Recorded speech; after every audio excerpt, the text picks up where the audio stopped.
নিয়ে চলে আসলাম আপনাদের সামনে। তো সত্যই তিনি ছিলেন বড় সুদর্শন ও সুদর্শন পুরুষ।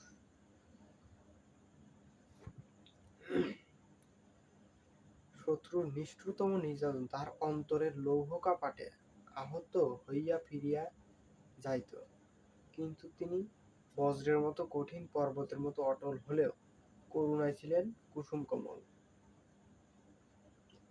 বৈরীর অত্যাচারের বারবার তিনি জর্জরিত হইয়াছিলেন। শত্রুর রোষাঘাতে, অরাতির হিংস্র আক্রমণে বরাঙ্গনে বাসন তাহার বহুবার রক্তরঙ্গিন হইয়া উঠিয়াছিল। তথাপি পাপী মানুষকে তিনি ভালোবাসিয়াছিলেন।